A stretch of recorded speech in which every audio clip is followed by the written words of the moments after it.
ইমামের বিরুদ্ধে স্লোগান তুলতেছে, কয় ইমামের ওযু ঠিক ছিল না। নাউজুবিল্লাহ।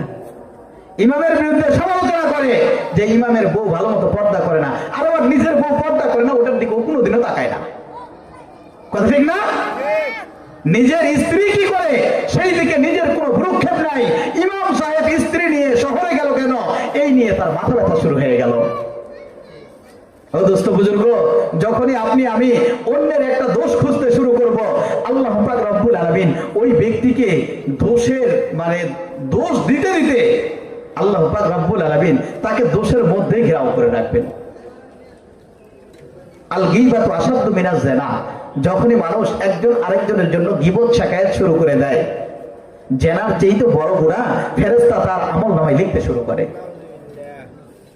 আমরা গুনার কাছ থেকে যদি নিজেকে না বাঁচাইতে পারি, তাহলে কিসের মুসলমান হইলাম? কথা বলতে হবে। আপনি আমি যে মুসলমান হয়েছি, আপনি আমি যে 5 ওয়াক্ত নামাজ আদায় করি, এই কোন কোন শীতে ঠান্ডার দিনে ওযু বানাইতে কতই না কষ্ট। কষ্ট না? কষ্ট না? ওযু বানাইতে কষ্ট। কথা বলতে হবে। ওযু বানাইতে কষ্ট। এই ওযু বানানোর পরে যখন একজন মুসল্লি মসজিদে হোক অথবা ঘরে হোক, যেখানে নামাজের জন্য দাঁড়িয়ে যায়, সদওযু 10। কবি শেখ সাদী রহমাতুল্লাহ আলাইহির কবিতা। কবি শেখ সাদী রহমাতুল্লাহ আলাইহি ফারসি ভাষায় ডাক দিয়ে বলে, সদওযু 10 রহমাতাল লিল আলামিন মসজিদে ইউসুফ হামারা এ জমিন। জোরে জোরে বলুন আল্লাহু আকবার। সদওযু 10 রহমাতাল লিল আলামিন, সদওযু 10 রহমাতাল লিল আলামিন মসজিদে ইউসুফ হামারা এ জমিন।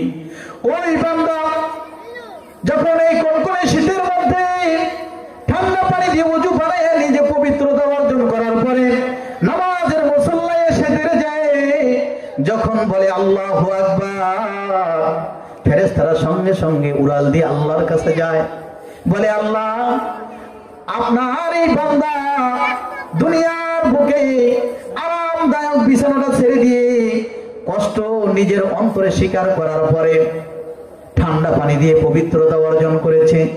আয় আল্লাহ, যখন সে ঠান্ডা পানি দিয়ে পবিত্রতা অর্জন করে দেখে আমার এত কষ্ট লেগেছে, আমি কষ্ট সহ্য না করতে পেয়ে আমি ফেরেশতা আল্লাহ আপনার কাছে উপস্থিত হয়ে গেলাম। আল্লাহ পাক রব্বুল আলামিন ফেরেশতাকে বলে, ও ফেরেশতা, কিসের জন্য এসেছো? বলে, আল্লাহ, আপনাকে যখন পবিত্রতা অর্জন করার পর